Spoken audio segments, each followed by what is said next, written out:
Hey everyone, Matthew Robinson's back again. I'm here to give you two kind of rundowns. First, my predictions for Super Bowl 44. It happens this Sunday on CBS.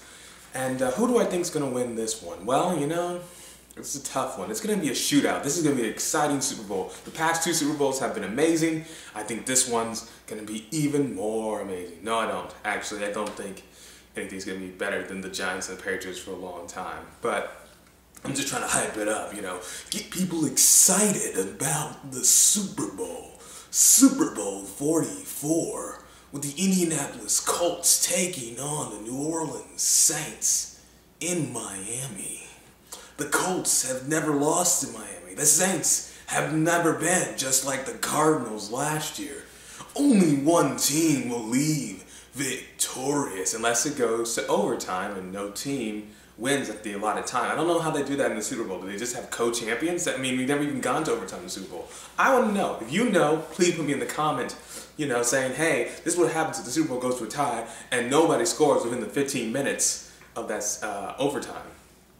Anyway, just let me know. Anyway, back to it. So who's going to win the Super Bowl? It's going to be tough. Drew Brees versus Peyton Manning. Reggie Bush, if he's on fire, could be a real threat to the new, Indianapolis's defense. But who's gonna win this? You know what? As close as I think it's gonna be, and I really think it could go either way, I have to say that the winner of Super Bowl 44 will be the Indianapolis Colts. They just got that experience. They've never lost a Super Bowl in Miami, and they've gone to 4 Super Bowls in Miami, I believe. That's pretty impressive. So the Indianapolis Colts, I think, are going to win. And I like the Saints, but I like the Colts a little bit more. Alright guys, now I need to talk to you about some Oscar news. Alright, you know, they just released the list of the Oscars. Now last year, I stayed up early in the morning to see it because I was really hoping The Dark Knight would be nominated for Best Picture, and of course it wasn't. Why it wasn't, to this day, I still don't know why The Dark Knight was not nominated for Best Picture and The Reader was. But you know what? Whatever. Time to move on.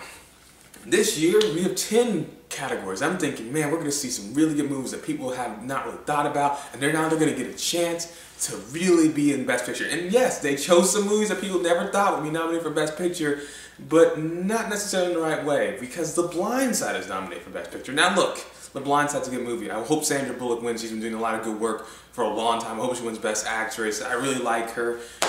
But the Best Picture nomination and 500 Days of Summer isn't nominated for Best Picture. Now, I'm not going to get too hard on the Academy, and for one very good reason.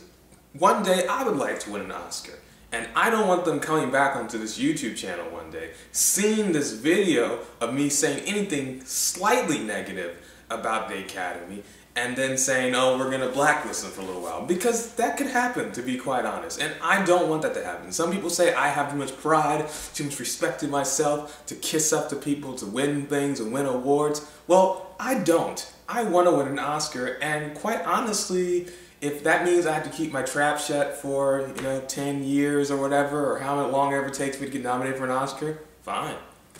I'm definitely cool with that.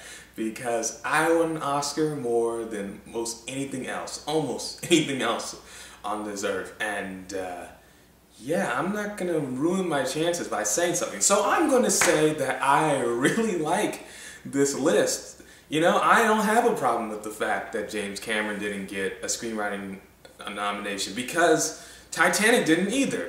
To be fair, I did not really like Titanic. But the point is, who's going to win, Avatar or The Hurt Locker? They're both tied, both have 9 nominations each in the Oscars. You know what I gotta say?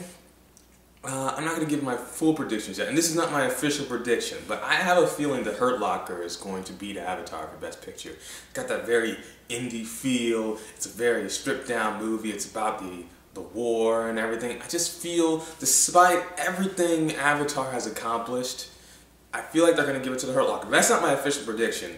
And I may not even make predictions on the Oscars because I don't want to alienate myself. Hey, once I want to work for one of these people one day, I don't want them coming to this video and saying, hey, Matthew Robinson thought my movie wasn't good enough to win Best Sound Editing. Guess I'm not going to hire him.